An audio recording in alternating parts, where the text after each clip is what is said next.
सभी को सादर अभिवादन। सत्यार्थ प्रकाश अष्टम समुदास, इस श्रृंखला का ये नवा प्रवचन, नवी कक्षा है। सत्यार्थ प्रकाश के अष्टम समोल्लास में सृष्टि की उत्पत्ति, स्थिति और प्रलय विषय को महर्षि दयानंद ने समझाया है, प्रमाणों के द्वारा सिद्धांत पक्ष को पुष्ट किया है। आज का विषय जो प्रारंभ होगा वो मेरी पुस्तक में पृष्ठ संख्या 250 के नीचे से है। मेरी पुस्तक परोपकारिणी सभा अजमेर द्वारा प्रकाशित 39वां संस्करण है।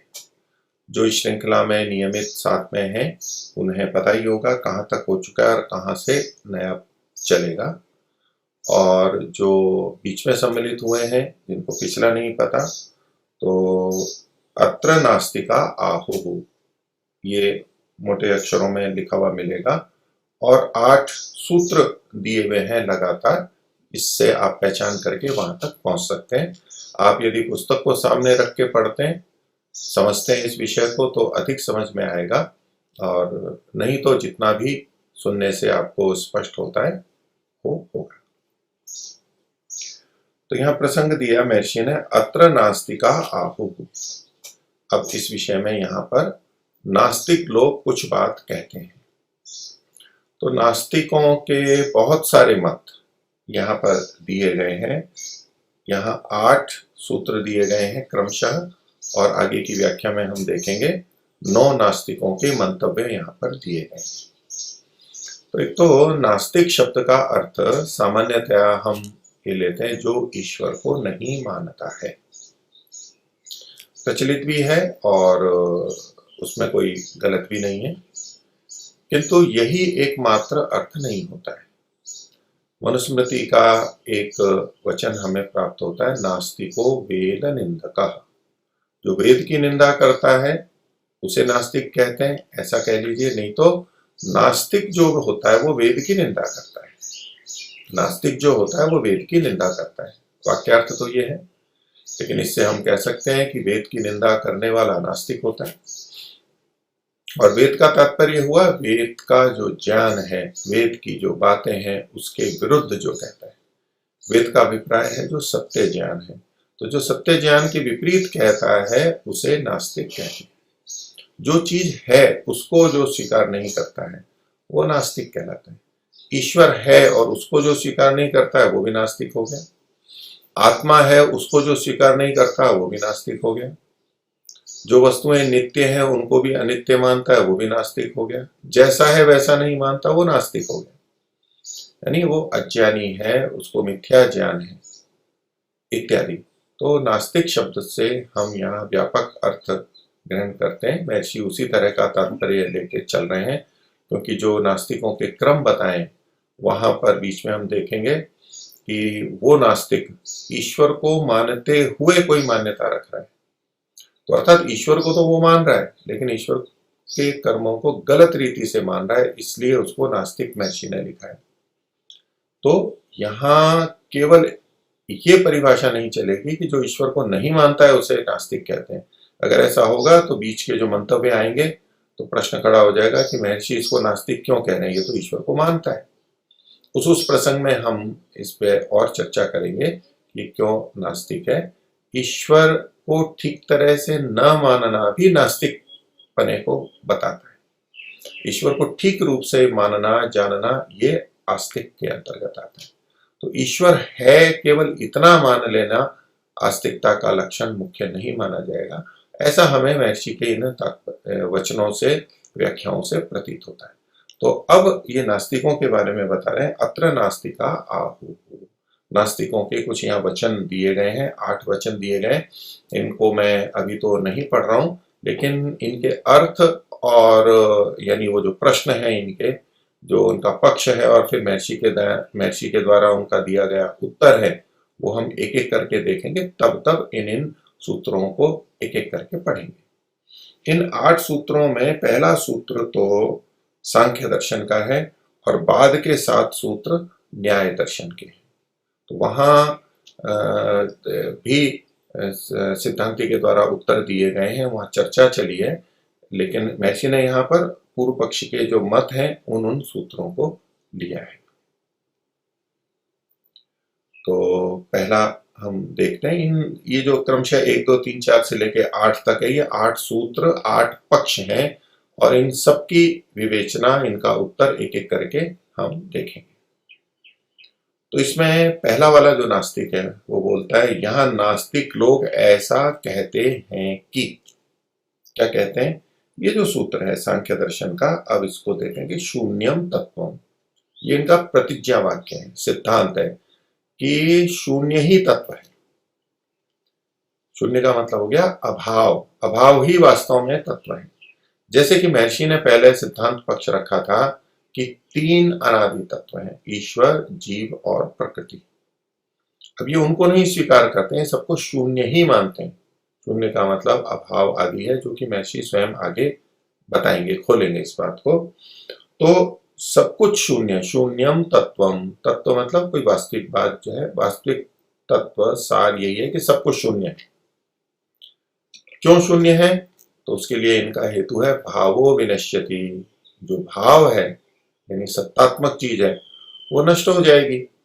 जो भी हमें दिखाई देती है वो सब नष्ट होती है, हमारा व्यवहार तो यही बताता है, चाहे शरीर हो, चाहे मकान हो, वस्त्र हो, लोहा हो, पेड़ हो, कुछ भी हो, वो नष्ट हो जाते हैं। ये हमें एक सामान्य नियम दिखाई देता है। उस अवलोकन के आधार पर जो संसार में दिखाई दे रहा है, उसके आधार पर निकाले निष्कर्ष को ये कहते हैं, क्योंकि भाव नष्ट हो जाता है। अब जब जो नष्ट हो गया मतलब शून्य हो गया, अब ये नष्ट का मतलब शून्य मानते हैं क्योंकि जो चीज होती है वो तो भाव है और नष्ट हो गई तो उसका अभाव हो गया। तो नष्ट होने को अभाव मान करके, शून्य मान करके, यहाँ पर पूर्व पक्षी का कथन है शून्यम तत्वम, ये एक प्रतिज्ञा है। भावो विनश्यति, ये हेतु के रूप में है, नहीं तो सामान्य कथन के रूप में भी कह सकते हैं कि भाव जो है वो नष्ट हो जाता है। लेकिन ये वैसे प्रथम प्रतिज्ञा का शून्यम तत्वम, उसका हेतु बनेगा भावो विनश्यति। ये हेतु की दृष्टि से यहाँ पंचमी आदि नहीं है, लेकिन फिर भी सामान्य कथन होते हुए भी ये हेतु दिया जा रहा है। और ये जो भावो विनश्यति हेतु के रूप में, इसकी भी पुष्टि के लिए एक हेतु दिया जा रहा है, वहां पंचमी है जो कि हेतु की तरह हमें प्रतीत होती है। वस्तु धर्मत्वात् विनाशस्य, विनाश के यानी नष्ट होने के वस्तु मात्र का धर्म होने से, वस्तु धर्मत्वात्, जितनी भी वस्तुएं उन सबका ये धर्म है कि वो नष्ट होती हैं। वस्तु धर्मत्वात् विनाशस्य, विनाश के वस्तु मात्र का धर्म होने से, वस्तु धर्म का मतलब है वस्तु मात्र, वस्तु मात्र का मतलब हुआ प्रत्येक वस्तु का धर्म होने से। तो ये उनका हेतु यहाँ पर दिया गया। इसी को चाहे तो भावो विनश्यति के साथ में जोड़ सकते हैं, बात एक ही है, लेकिन एक जगह सामान्य रूप से कथन है, एक जगह पंचमी लेके हेतु के रूप में कथन है। लेकिन ये दोनों बातें किस बात को सिद्ध करने के लिए कही है? शून्यम तत्वम, तत्व शून्य ही है, कुछ भी नहीं है।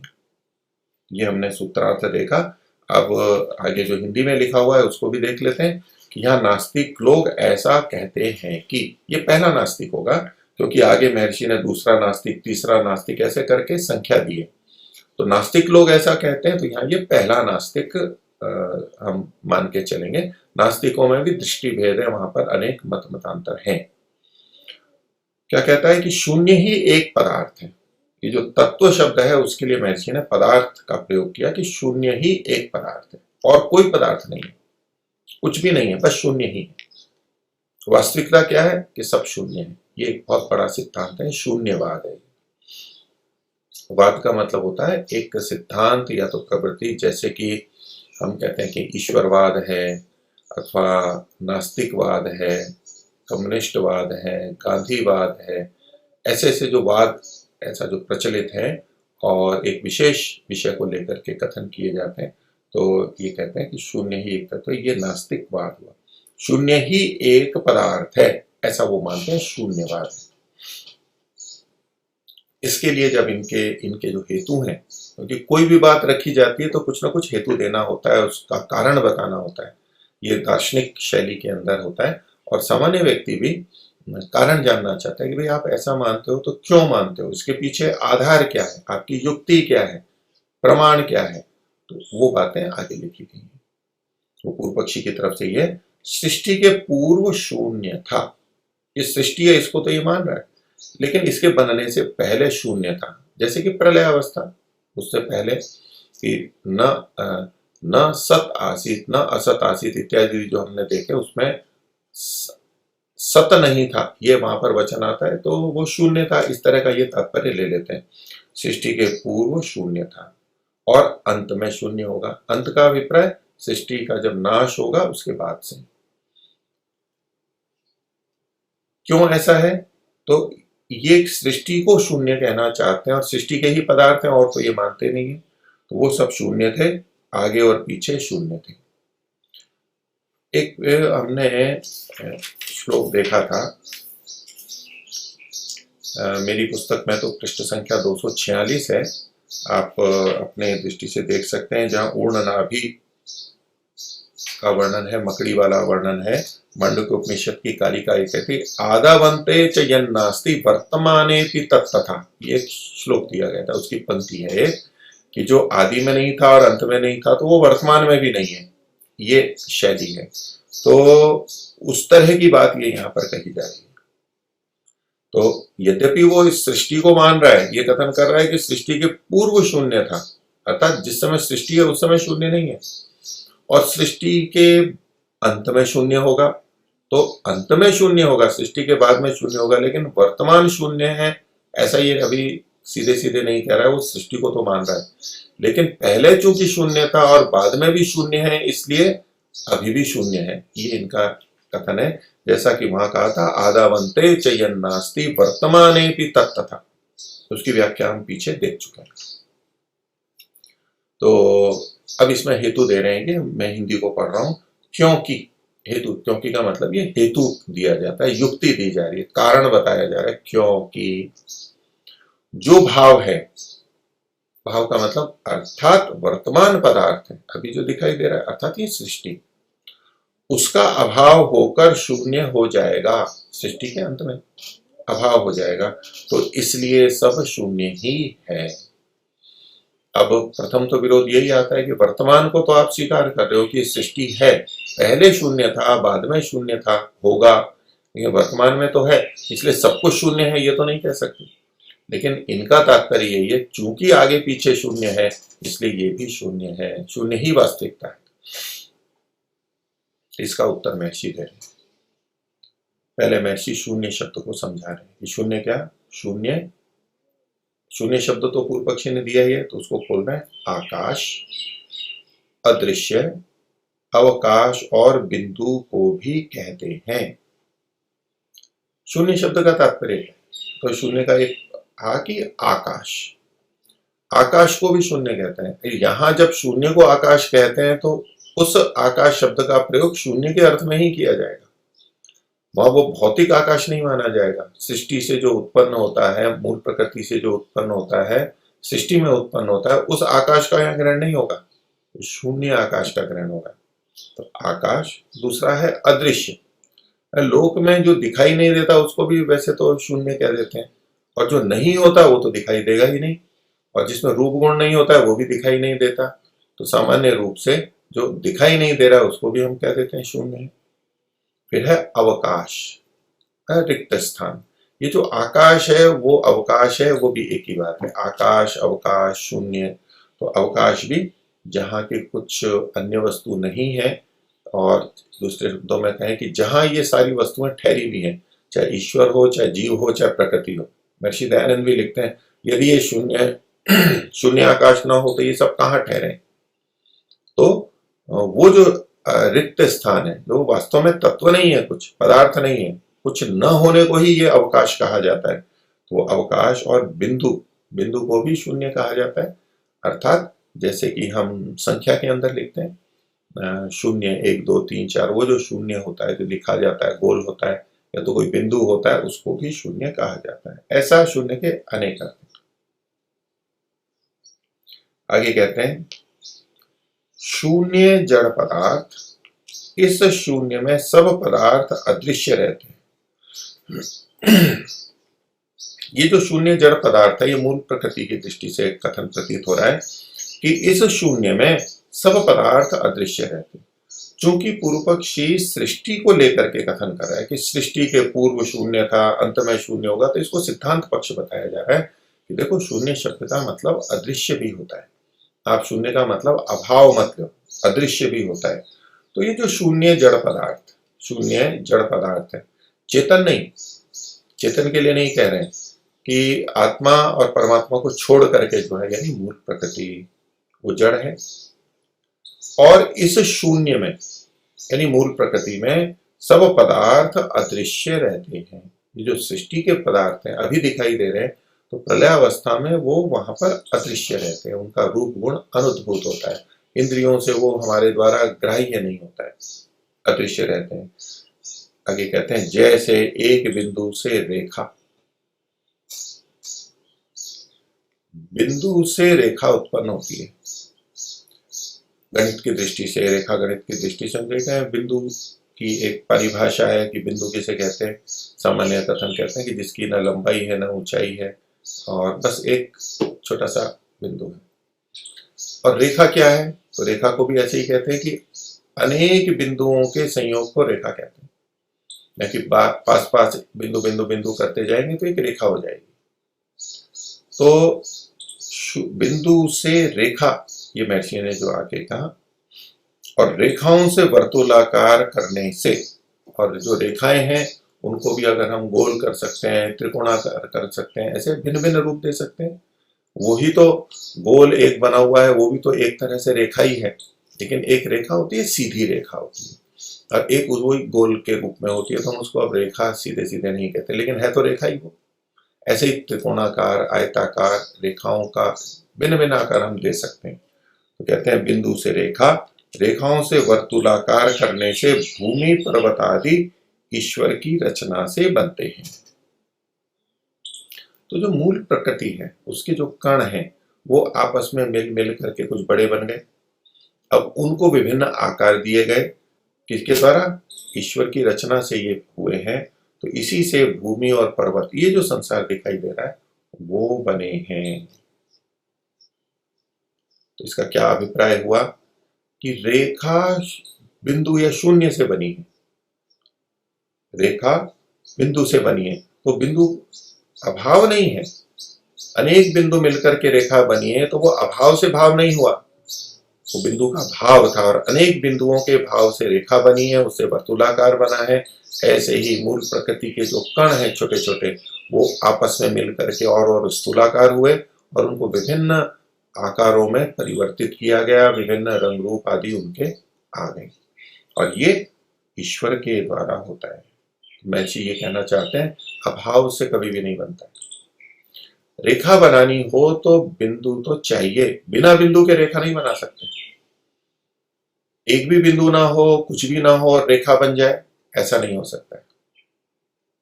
इसी प्रकार ये जो कार्य जगत है, सृष्टि है, ये ऐसे ही नहीं बन सकता, कुछ ना कुछ था और उनके संयोग से ये बना है। इसको दृष्टांत से महर्षि ऐसे समझा है। तो ये ईश्वर की रचना से बनते हैं। आगे कहते हैं और शून्य का जानने वाला शून्य नहीं होता। ये एक महर्षि युक्ति दे रहे हैं, उनको सामने वाले को, शून्यवादी को कह रहे हैं कि एक पक्ष में आप ये कह रहे हो कि सृष्टि है वो पहले शून्य थी, बाद में शून्य थी, उसको जानने वाला कौन है? कौन जान रहा है? ज्ञान किसको हो रहा है? सृष्टि को तो हो नहीं रहा है। सृष्टि स्वयं तो जान नहीं रही है, सृष्टि को कोई अन्य जान रहा है। जैसे कि आप जान रहे हैं तो आप उस सृष्टि से भिन्न हुए। तो शून्य को जानने वाला, अगर शून्य यानी अभाव भी मान लें, अवकाश मान लें, असत मान लें, तो भी उसको जो जानने वाला है वो तो शून्य नहीं है, वो तो अभाव नहीं है।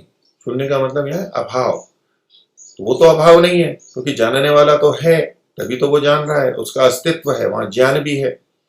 जब कोई व्यक्ति ये कथन करेगा कि शून्य है, शून्य तत्व है, चाहे शून्यवादी करे, तो एक तो ये ज्ञान है, उसके द्वारा कथन किया गया है, और ज्ञान का कोई ना कोई अधिकरण है, कोई जानने वाला है, वो जान रहा है और वो बोल रहा है। सही है या गलत है ये भिन्न बात हो गई, लेकिन वो है तो सही।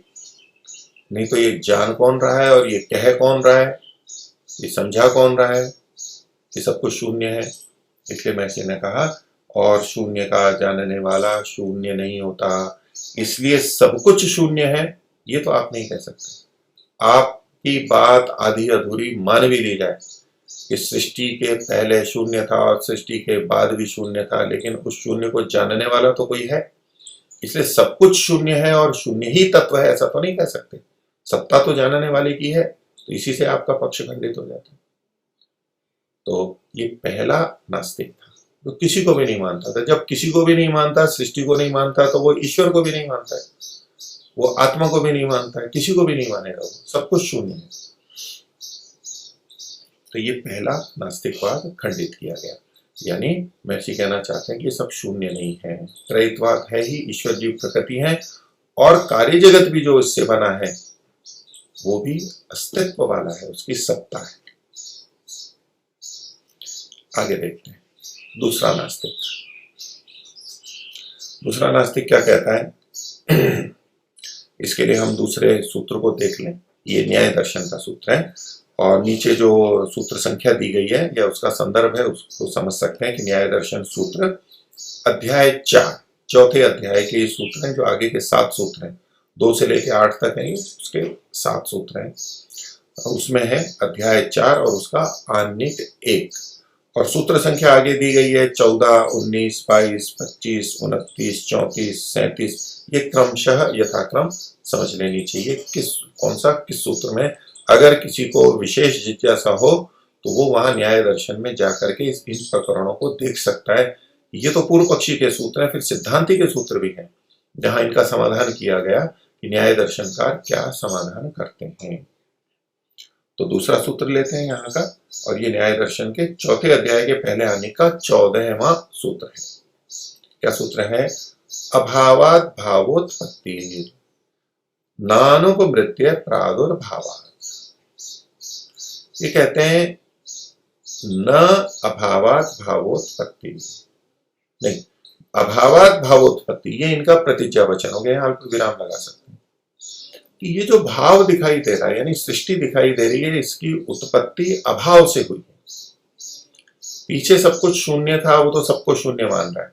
ये क्या कह रहा है? अभावात भावोत्पत्ति, अभाव से भाव की उत्पत्ति हुई है। जबकि सामान्य सिद्धांत क्या है? भाव से भाव की उत्पत्ति होती है, अभाव से भाव की उत्पत्ति कभी नहीं होती और भाव का अभाव भी नहीं होता है। भाव का अभाव भी नहीं होता है। ये पूर्व पक्षी की प्रतिज्ञा है। अभावात भावोत्पत्ति, अभाव से भाव की उत्पत्ति होती है, असत से सत की उत्पत्ति होती है। ये अल्प विराम ले लेते हैं, इसकी प्रतिज्ञा हो गई। अब ये हेतु दे रहे हैं, उदाहरण के साथ हेतु दे रहे हैं। न अनुपमृत्य प्रादुर्भावात्, अनुपमृत्य प्रादुर्भावात्, न अनुपमृत्य प्रादुर्भावात्। तो देखिए उपमृत्य, उपमृत्य मतलब उपमर्दन करके, नष्ट करके, नष्ट हो करके, और न उपमृत्य अनुपमृत्य अर्थात नष्ट किए बिना, न प्रादुर्भावात् उत्पत्ति न होने से। पूर्व चीज के नष्ट हुए बिना उत्तरवर्ती चीज की उत्पत्ति नहीं हो सकती। पहले कोई चीज थी ये वो मानता है, लेकिन वो जब नष्ट होगी तो दूसरी चीज बनेगी। तो दूसरी चीज बनी किससे? पहली चीज के नष्ट होने के बाद में बनी है, तो नष्ट हुआ मतलब अभाव हो गया, तो अभाव से भाव की उत्पत्ति होती है, ये कहना चाहता है। और इसके लिए ये दृष्टांत देते हैं कि बीज से वृक्ष की या तो अंकुर की उत्पत्ति हुई, बीज से अंकुर की उत्पत्ति हुई।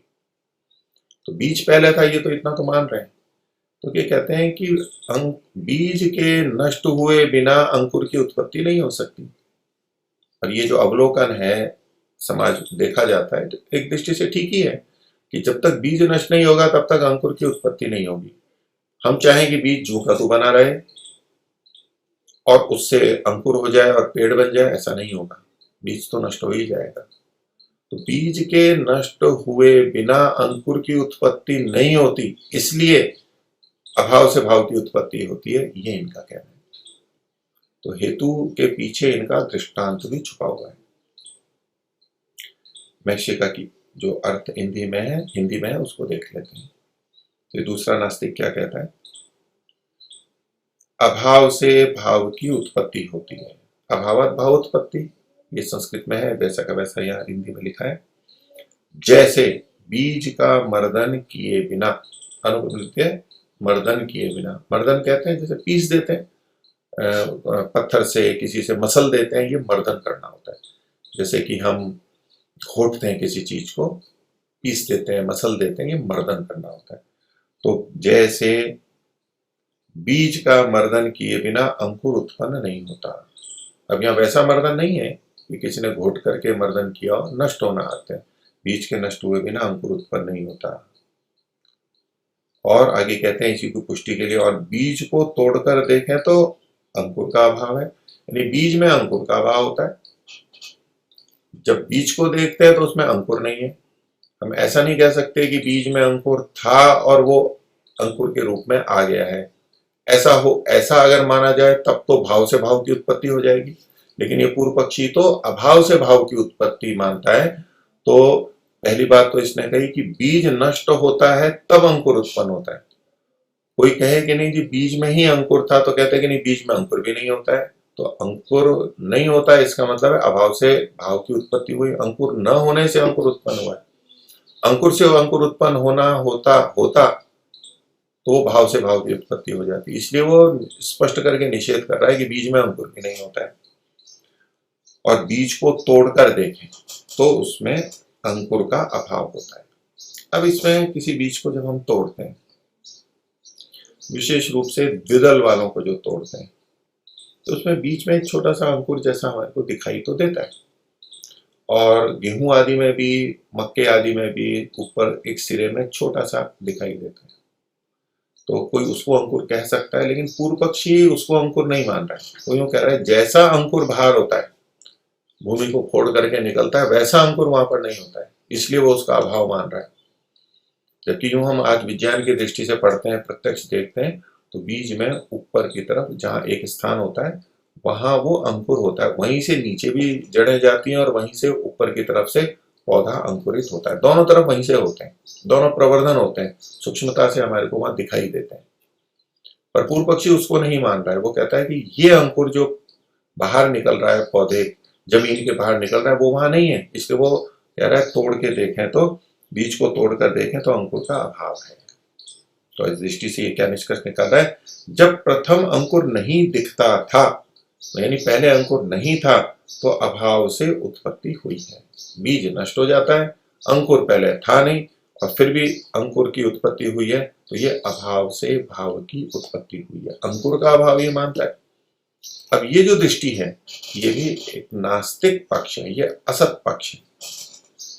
इसमें कारण के अभाव को माना जा रहा है, ये कारण नहीं होता है। कारण का अभिप्राय यहाँ पर उपादान कारण नहीं होता है, उपादान कारण शून्य होता है। जो पहले वाला पक्ष था शून्य तत्व है, सब कुछ शून्य है, शून्यम तत्वम, वो शून्यवादी अलग तरह का था। ये उत्पन्न हुई चीजों के अस्तित्व को तो मान रहा है, लेकिन इनका जो उपादान कारण है उसको नहीं मान रहा है। तो शून्योपादानवादी है ये, उपादान कारण को शून्य मानता है, यानी उपादान कारण नहीं होता है।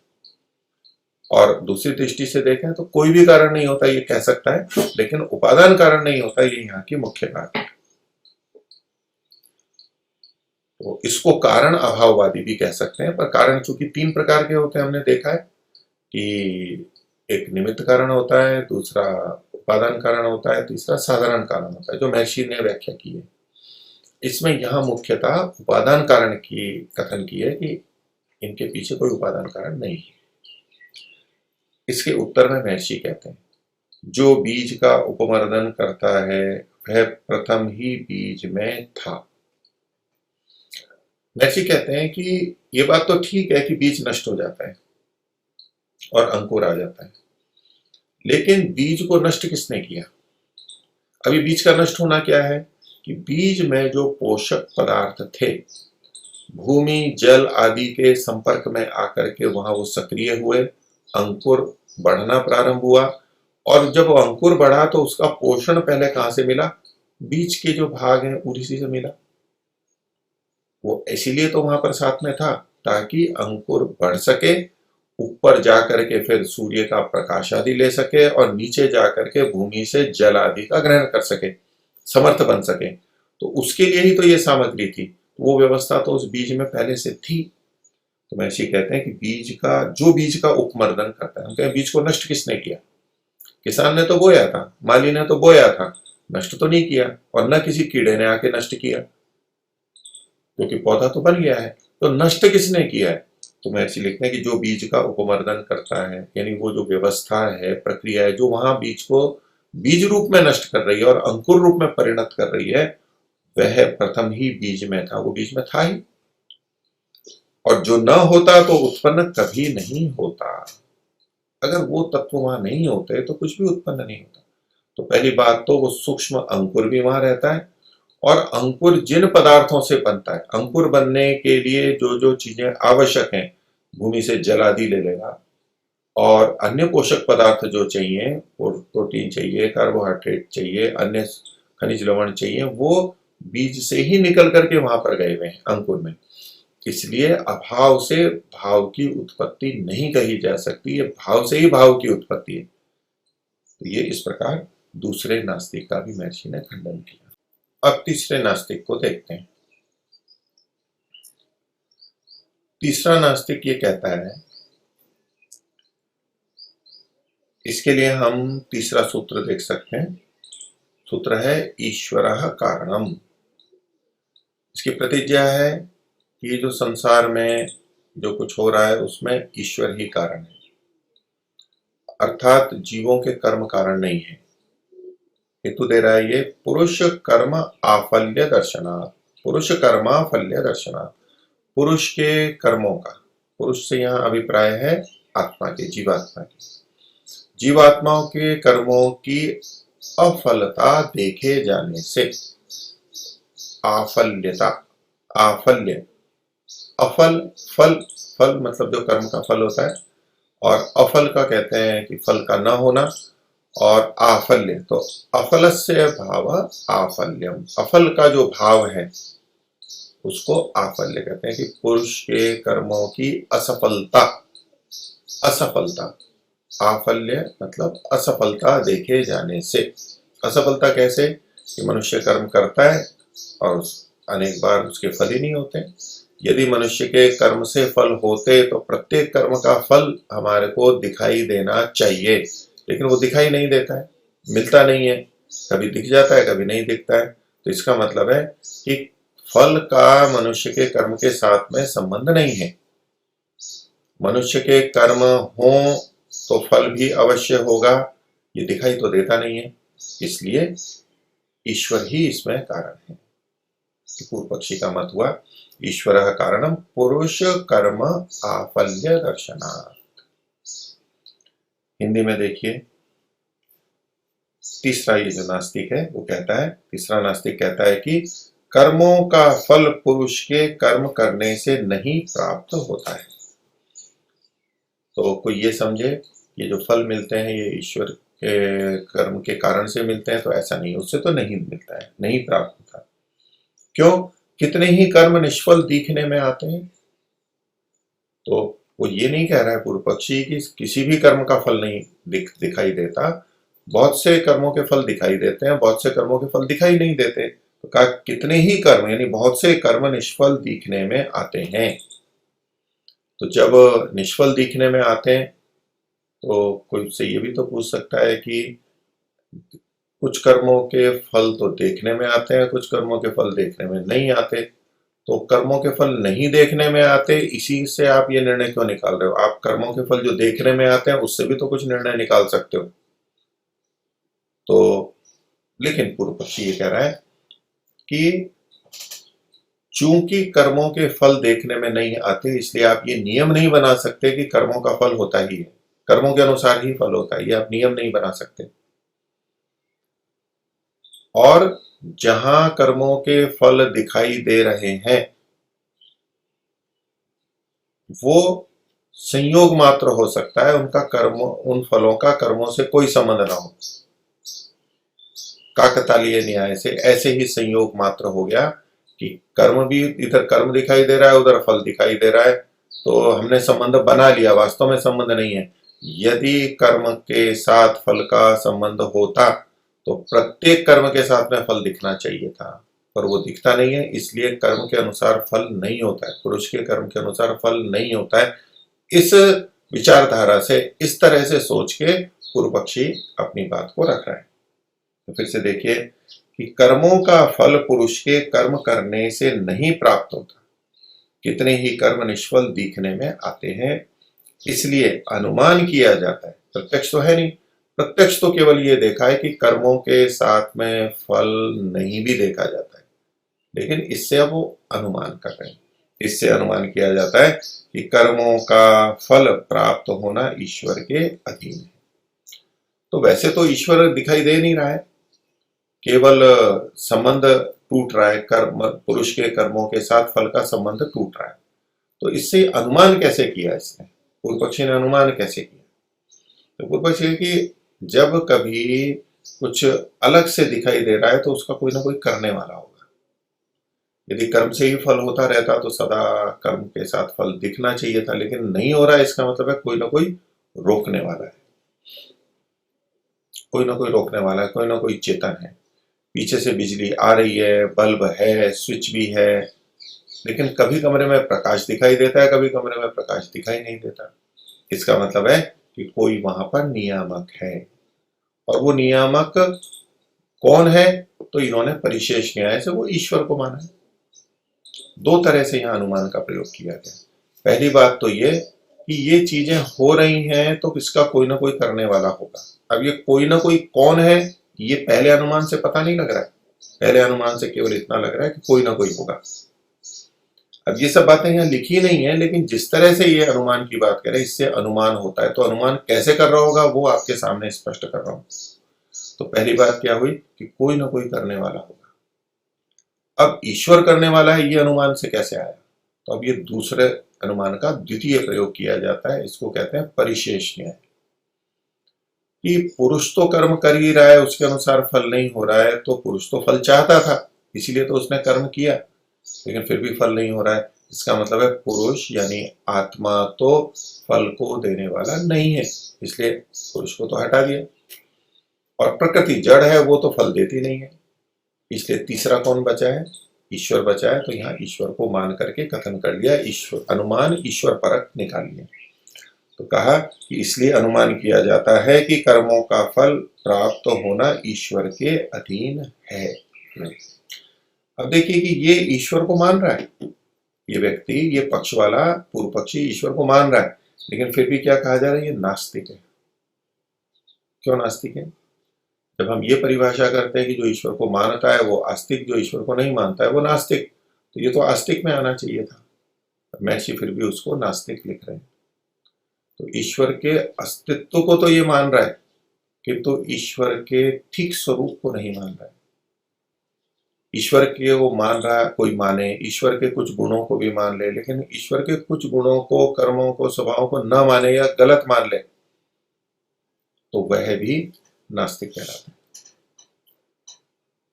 तो आगे का वचन देखते हैं कि जिस कर्म का फल ईश्वर देना चाहे देता है। अभी अपनी बात को स्पष्ट कर रहा है कि ईश्वर कारणम, तो ईश्वर कारण है, और जो कर्म के साथ फल का देखा जाना या नहीं देखा जाना हो रहा है वो क्यों हो रहा है? तो ये ईश्वर के कारण है। उसको खोल रहा है कि जिस कर्म का फल ईश्वर देना चाहे दे देता है, और जिस कर्म का फल देना नहीं चाहता है तो नहीं देता है। इसीलिए तो यहाँ पर व्याप्ति नहीं दिखती है कि जब जब कर्म होगा तब तब फल भी होगा, ये नियम नहीं दिखाई दे रहा है, इसमें अनियम है, कभी होता है कभी नहीं होता है। तो इस नियम को तोड़ने वाला कोई ना कोई होगा, और वो है ईश्वर, और उसकी इच्छा से होता है। इस बात से कर्मफल ईश्वराधीन है, ईश्वर के अधीन है, ये समझना चाहिए। ये मेरा पक्ष है। तो देखिए, आस्तिक लोग भी, हम लोग भी ये मानते हैं, बहुत लोग मानते हैं ईश्वर को मानने वाले, कि बस ये भगवान के ऊपर ही निर्भर करता है कि वो फल देगा, भगवान नहीं चाहेगा तो फल नहीं देगा, जैसा चाहेगा वैसा देगा। ऐसा वाक्य हम लोग बहुत बोलते रहते हैं ईश्वर को मानने वाले। यदि उसका तात्पर्य एक अंश में लिया जाए कि मनुष्यों के कर्मों के अनुसार ईश्वर फल देता है, लेकिन किस कर्म का कब फल देना है ये तो ईश्वर निर्धारित करता है। किस कर्म का क्या फल देना है उसके जो नियम है उसके अनुसार देता है। इतना मात्र से अगर हम कह रहे हैं कि ईश्वर के ऊपर निर्भर करता है फल देना, तब तो ये आस्तिकता कहलाएगी, यानी सच्चा ईश्वर को मानने वाला होगा। लेकिन हम भी अगर मन में ये रखें, देखो मैंने इतनी मेहनत की, फल तो मिला नहीं, और इसने देखो मेहनत नहीं की, इसको कितना फल मिल गया, तो हमारे करने से कुछ नहीं होता है। ईश्वर जो करता है वही होता है। वो चाहेगा उसको देगा, नहीं चाहेगा उसको नहीं देगा। ये नास्तिक पक्ष के अंतर्गत आएगा। तो ऐसा हम भी बहुत लोग बोलते रहते हैं या मान के रखते हैं, जबकि अपने को आस्तिक कह रहे होते हैं, क्योंकि हम ईश्वर को मान रहे हैं, इतना ही है। अन्य मत संप्रदायों में भी ऐसा होता है कि वो सृष्टि पहले मानते नहीं है, बाद में भी नहीं मानते हैं। फिर जब ये विभिन्न मनुष्य और प्राणी हुए तो किसी को ये कुछ बना दिया, किसी को कुछ बना दिया, पीछे के कर्म तो वो मानते नहीं है।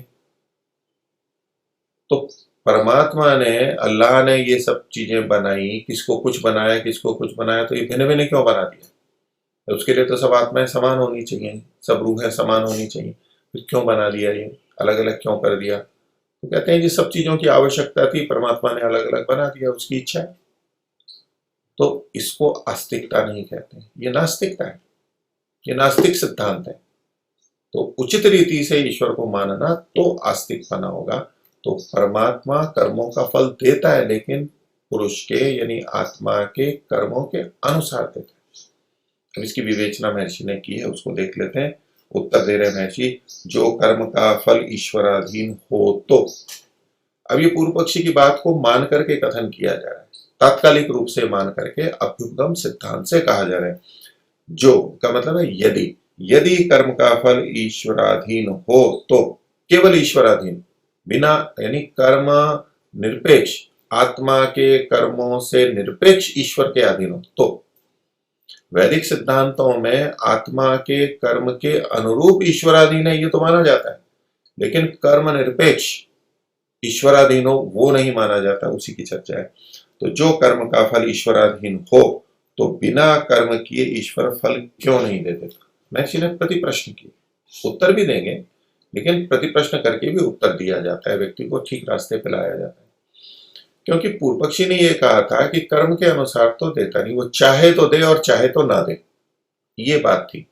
तो भाई अगर ईश्वर चाहे तो दे, चाहे तो ना दे, तो जब चाहे तो दे का मतलब ये लिया जाएगा पूर्व पक्षी का कि जैसे कर्म है वैसा देगा, और चाहे तो ना दे का मतलब होगा कि कर्म तो है लेकिन फल दे नहीं रहा है, तभी तो अनियम है। क्या दृष्टि से आएगा कि कर्म का फल दे भी सकता है और नहीं भी दे सकता है। तो महर्षि एक तीसरी बात यहाँ पर जोड़ रहे हैं कि अगर आप ऐसा अनियम कर रहे हो और ईश्वर के अधीन मान रहे हो, तब तो बिना किए कर्म का फल भी ईश्वर को दे देना चाहिए। कि जब कुछ नियम ही नहीं है और सब कुछ ईश्वराधीन है, तो जिसने कर्म नहीं किए उसको भी फल दे देना चाहिए। जैसे कहा कि जो बिना कर्म किए ईश्वर फल क्यों नहीं दे देता। इसका मतलब है प्रथम दृष्टया पूर्व पक्षी ये तो नहीं मान रहा है, ये जो नास्तिक है वो ये तो नहीं मान रहा है कि बिना कर्म के फल दे देता है। कभी तो कर्म के अनुसार फल दे देता है और कभी कर्म के अनुसार कर्म होते हुए भी फल नहीं देता, इसलिए ईश्वराधीन है, हमारा कुछ बस नहीं। वो तानाशाह की तरह कुछ भी करेगा, देगा तो देगा, नहीं देगा तो नहीं देगा। हम काम कर रहे हैं, वेतन देगा, दे भी सकता है, नहीं भी दे सकता है। तो महर्षि प्रश्न कर रहे हैं कि फिर बिना कर्म किए फल क्यों नहीं दे देता? तो आगे कहते हैं इसलिए जैसा कर्म मनुष्य करता है वैसा ही फल ईश्वर देता है। जितना और जैसा अच्छा बुरा किया है उसके अनुसार ही फल देता है।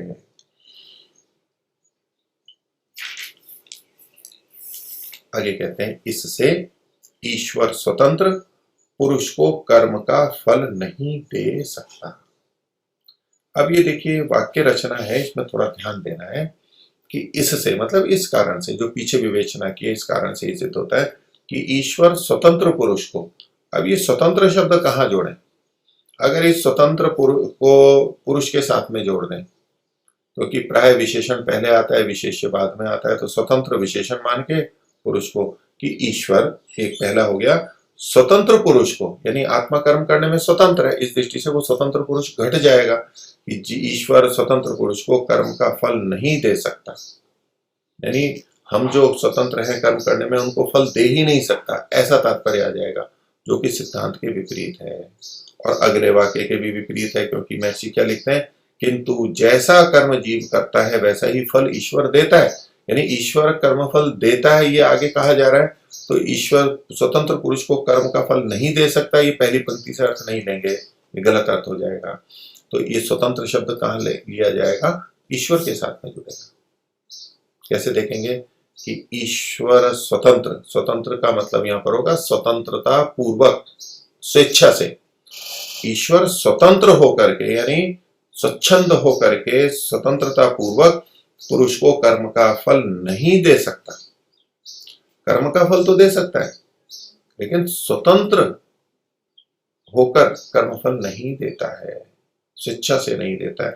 ये इस पंक्ति का तात्पर्य। तो या तो स्वतंत्र, स्वतंत्र भी अगर शब्द हम यूं का यूं रखना चाहते हैं और ईश्वर के साथ जोड़ देंगे तो भी संगति तो लगेगी, लेकिन थोड़ा जोर पड़ता है भाषा में।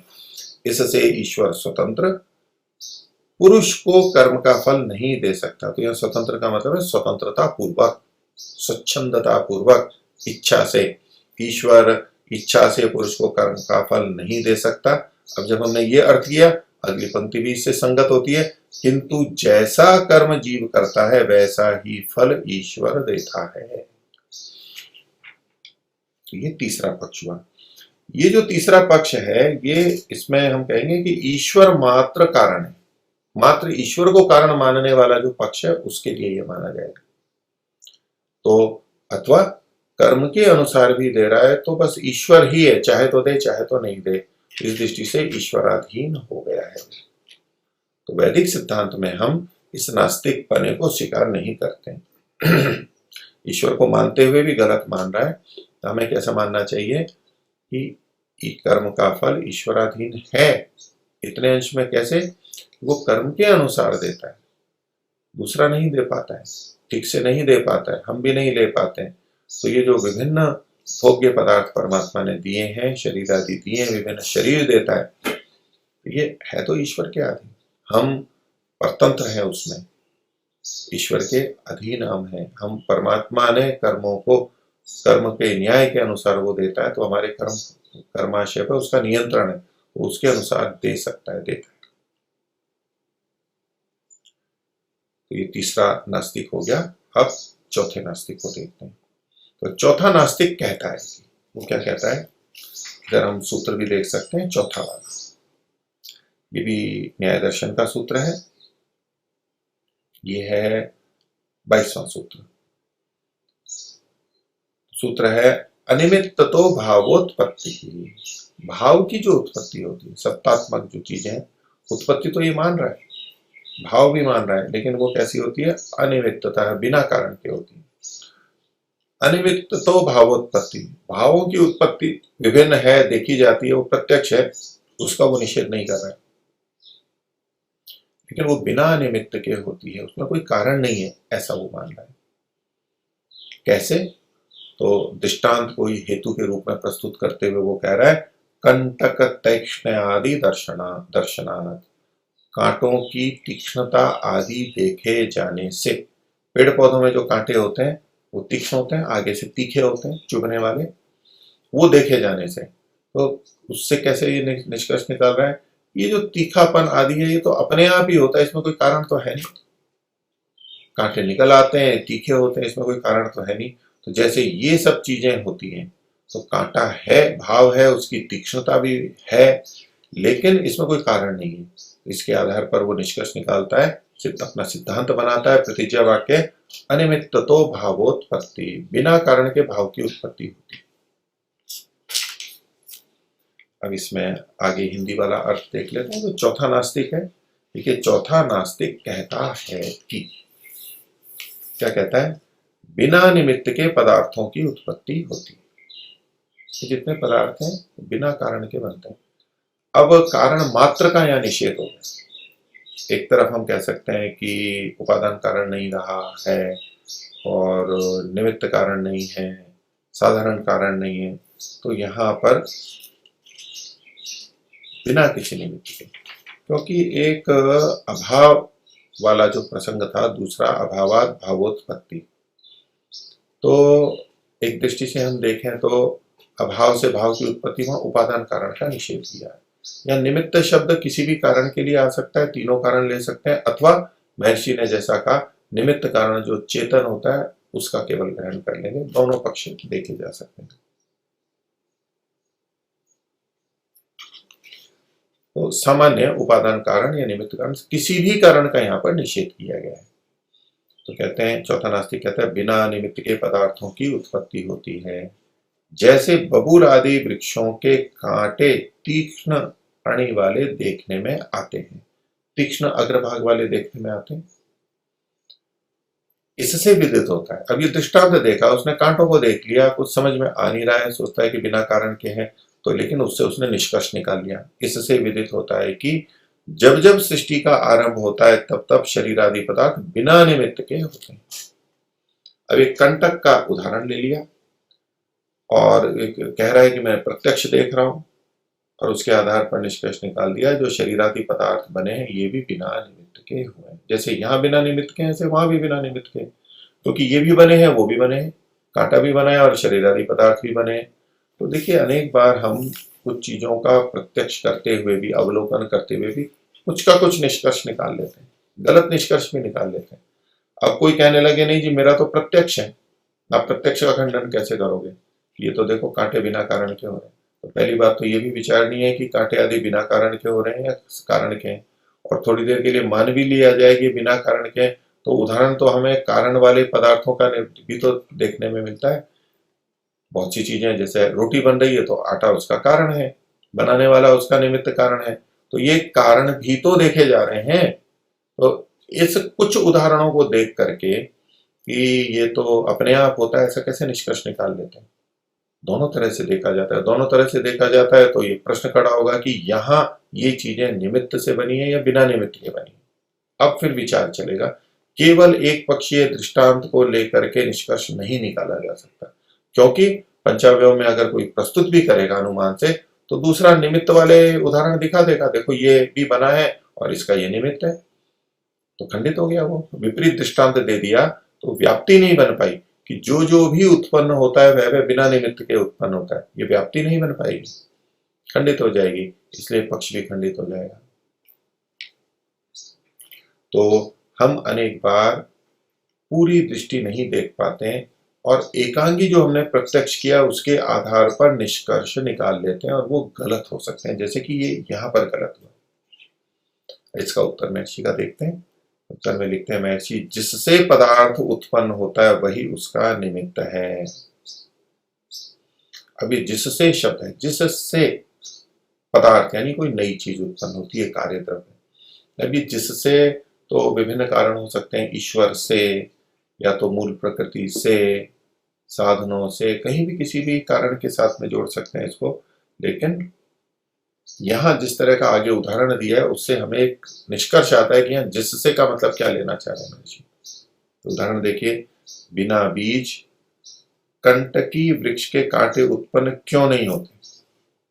अगर बिना कारण के कांटे उत्पन्न होते हैं तो उस कंटकी वृक्ष के बीज के बिना कांटे उत्पन्न क्यों नहीं हो जाते। बीज दो मत तो पेड़ भी नहीं बनेगा, और पेड़ नहीं बनेगा तो कांटे भी नहीं होंगे। तो यदि बिना कारण के कांटे उत्पन्न होते हैं तो बीज की आवश्यकता क्यों है। मैं ये प्रश्न खड़ा कर रहा हूं। तो जिससे, अब ये जो जिससे का मतलब हुआ, ये बीज है वृक्ष का उपादान कारण है, तो ये उसको उपादान कारण की तरह देख सकते हैं। अथवा हम सब कारणों का भी ग्रहण करें तो कोई आपत्ति नहीं, यहाँ उपादान कारण की दृष्टि से भी कथन किया जा रहा है। तो जिससे पदार्थ उत्पन्न होता है वही उसका निमित्त कहलाता है। बिना बीज कंटकी वृक्ष के कांटे उत्पन्न क्यों नहीं होते हैं।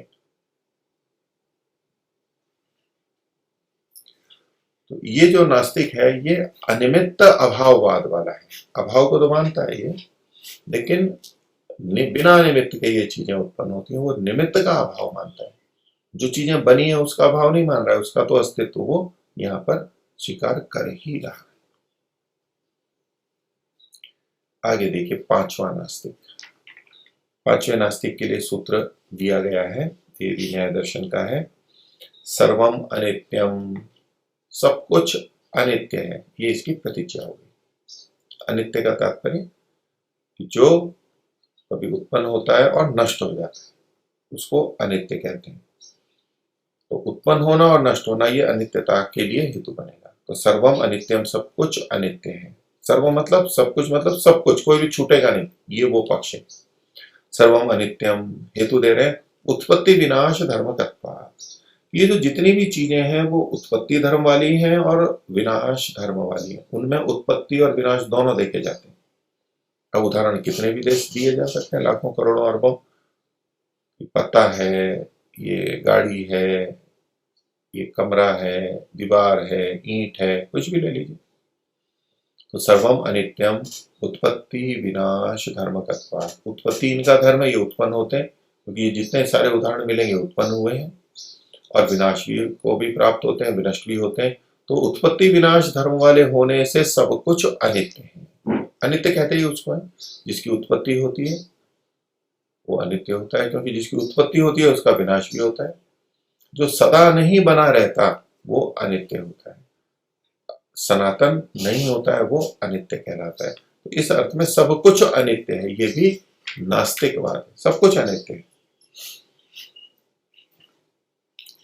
और इस अनित्यता का बोध कर करके वैराग्य को भी उत्पन्न करने का प्रयास किया जाता है। बहुत से मत संप्रदाय हैं, उनका अध्यात्म इसी आधार पर चलता है। बौद्धों के अंतर्गत ये देखा जाता है। तो अनित्यता का उल्लेख हमारे यहाँ भी है, वैदिक धर्म में भी है, लेकिन जो अनित्य है उसी को अनित्य माना गया है। प्रत्येक को अनित्य नहीं माना गया, नित्य को भी अनित्य नहीं माना गया, क्योंकि नित्य को अनित्य मानना तो ये तो अविद्या हो जाएगी और ये नास्तिक हो जाएगा। ये वेद के का विरोध करने वाला व्यक्ति हो जाएगा, खंडन करने वाला हो जाएगा। देखिए, वेद का विरोध हम एक तो वेद का नाम लेकर के करें कि ये वेद नहीं है, वेद गलत है, ऐसा एक नाम लेके वेद का खंडन नहीं कर रहे हैं, लेकिन वेद की बातों के विपरीत बातें कर रहे हैं, ये भी तो वेद का खंडन हो जाएगा, वेद की निंदा हो जाएगी कि हम उस बात को नहीं मान रहे। तो विपरीत सिद्धांत है। तो पांचवा नास्तिक कह रहा है सब पदार्थ उत्पत्ति और विनाश वाले हैं, इसलिए सब अनित्य हैं। तो सूत्र हमने देख ही लिया, उसी का ये अर्थ यहाँ पर लिखा गया है। अब इसमें आगे जो श्लोक एक दिया गया है, ये नवीन वेदांतियों को यहाँ पर ग्रहण किया गया है कि वो इसी तरह की मान्यता रखते हैं। ये श्लोक है तो श्लोकार्धेन प्रवक्ष्यामि, श्लोक के आधे भाग से। श्लोक में सामान्यतः हम दो पंक्तियां मान के चलते हैं, यहाँ जो श्लोक दिया गया है वो दो पंक्ति वाला है। तो श्लोक का आधा भाग जितना भी है उसके आधे भाग में श्लोकार्धेन प्रवक्ष्यामि यदुक्तम ग्रंथ कोटि भी, जो करोड़ों ग्रंथों के द्वारा कहा गया है उसको मैं केवल आधे श्लोक में कह देता हूँ, यानी सार रूप में सारी बात कह देता हूँ। वो इतनी विशेषता बता रहा है कि जिस बात को मैं आधे श्लोक में कह देता हूँ उसको कहने के लिए लोगों को करोड़ों ग्रंथ लगते हैं, बहुत सारे ग्रंथ लगते हैं। उतने ग्रंथों में जो बातें कही गई हैं तो मैं आधे श्लोक में कह देता हूँ। उन्होंने सबको पढ़ा, उसका निष्कर्ष निकाला, तो बता रहे हैं कि कहाँ इन ग्रंथों के चक्कर में पड़े हो, बस यही सार है, बस इसको मान लो, स्वीकार कर लो। तो ग्रंथ श्लोकार्धेन प्रवक्ष्यामि यदुक्तम ग्रंथ कोटि भी, वो क्या है आधा श्लोक, ये आगे का भाग है। ब्रह्म सत्यम, जगन मिथ्या, ब्रह्म जो है परमात्मा है वो सत्य है और जगत है वो मिथ्या है, असत्य है। जीवो ब्रह्मैव नापरा, जीव जो है वो ब्रह्म एव, ब्रह्म ही है, न अपरा, दूसरा कुछ नहीं है। अर्थात जीव की सत्ता ब्रह्म से भिन्न नहीं है, वो ब्रह्म ही है।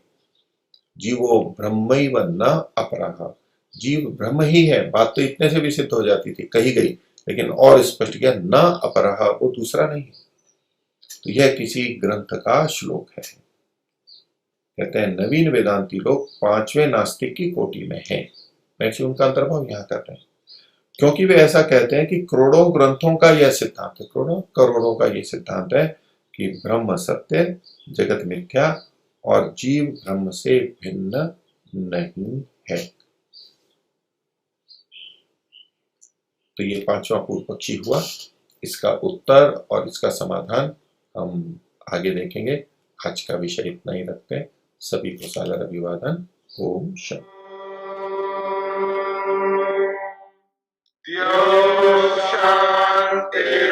शान्तिरन्तरिक्षं शान्ति पृथिवी शान्तिरापः शान्तिरोषधयः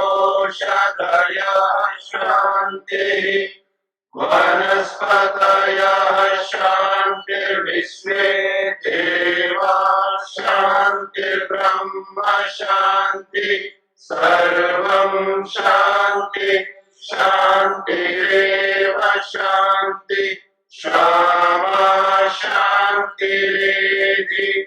ॐ शान्ति शान्ति शान्ति